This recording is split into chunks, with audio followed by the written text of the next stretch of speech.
Today we're going to talk about Taurus Rising sign or Ascendant. People tend to be very steady, practical, stable, a very chill presence. Sometimes they tend to have weight problems, broad shoulders, broad, thick. They don't always have weight problems. It depends on where everything is in the chart, but usually these people can be kind of big-boned. They're very reflective people. When they're taking the world in, it kind of like slows down and they process it before they really react. And, they tend to be very reserved in first meeting. But Taurus is ruled by Venus, so they're very Venusian, very sensual, ruled by the senses. They like comfy things. They like to see beautiful things.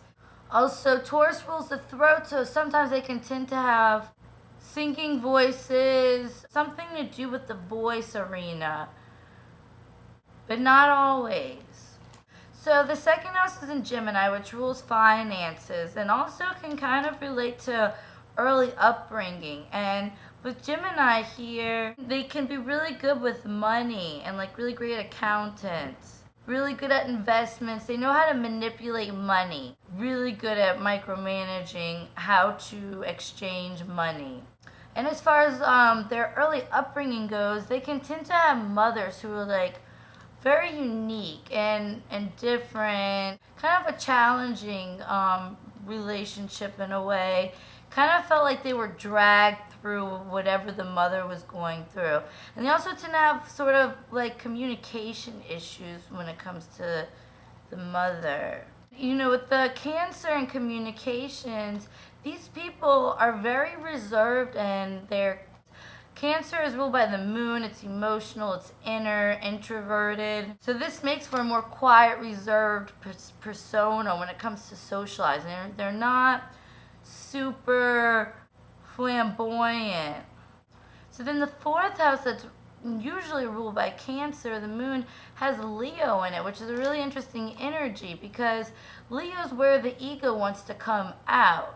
So with Leo in the home, when it comes to having children, they could be like a very authoritative figure in the house. They're the kind of like the man who makes the decisions, whether male or female. But because Leo likes to adorn and be appreciated and be complimented and be recognized, this is the arena where they're going to have that feeling. So when it comes to their home is something they need to be proud of. And back to the Venusian, Taurian ruled by Venus, these people really want to make their homes kind of like a display, beautiful place with a really great attention to detail, beauty, adornment. They can be really naturally talented decorators.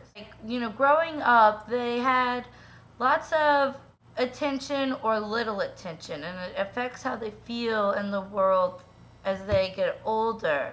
And when it comes to friendships, they tend to hold their friendships for people who are really close and make them feel at home. And also when it comes to family and friends, they can want to kind of be on stage for family and friends and kind of be the center of attention. It might come from the mother, because again, the fourth house represents mother. The mother tends to have been very dominant, sort of like a force to be reckoned with.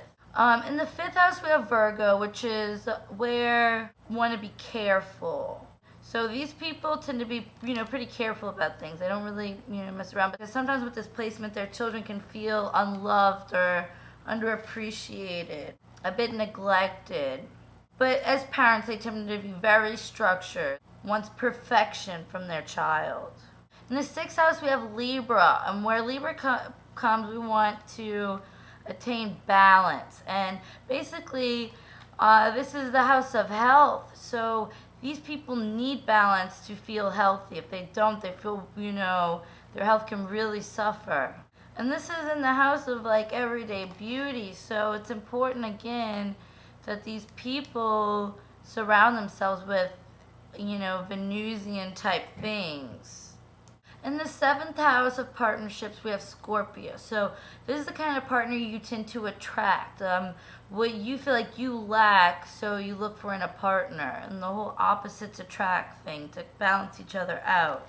So with Scorpio here, you tend to attract someone who is deep and mysterious, philosophical, complex, someone who's not superficial, someone with depth, and you create stability here, and you're picky about what you want. You won't settle. You'll wait. They attract people who are hard to get. And they also tend to do better with finances after marriage.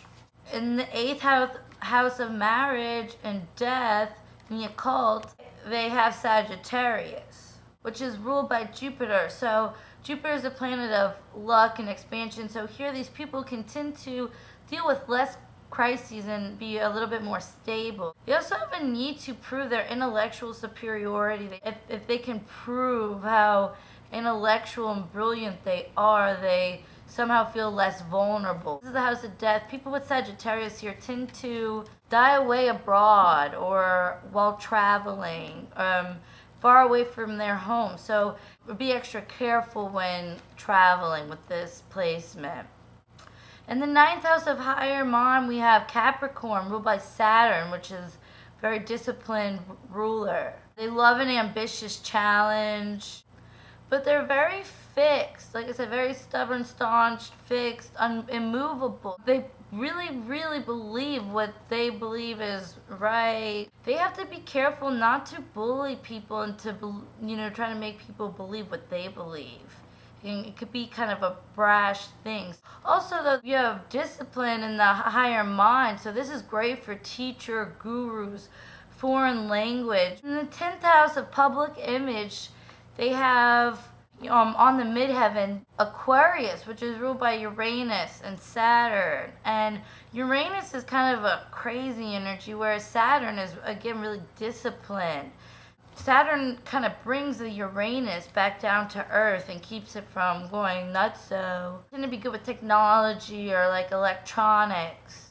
They tend to be very intelligent, quiet, steady, focused, witty. They know what they want and they set a goal. No matter how long it takes them to get there, they map it out. They set a goal plan for that. And sometimes these people can be cold towards other people's feelings, It's kind of like they don't really care about other people's feelings. It's just not something they really want to deal with. So they can be cold and kind of brash. So that's something they need to watch out for. And a bit brilliant. It's like they have a genius streak.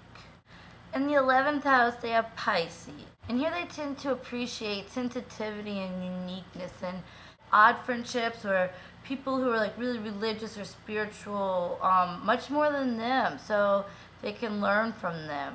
And they tend to have like a lot of extra energy, but not necessarily physical. It tends to be more mental. Also with this placement, these people tend to be more comfortable and bold and confident in the comfort of solitude or at home or like around people that they're comfortable with, like family and their close friends. But when it comes to going into the outside world, it's like they lose that. They get easily intimidated. It's like they only feel comfortable showing their assertive side with people they're really close with.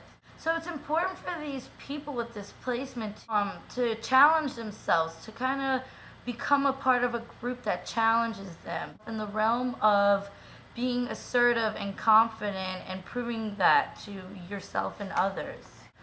Also, when these people drink, with this placement here, they tend to not need much.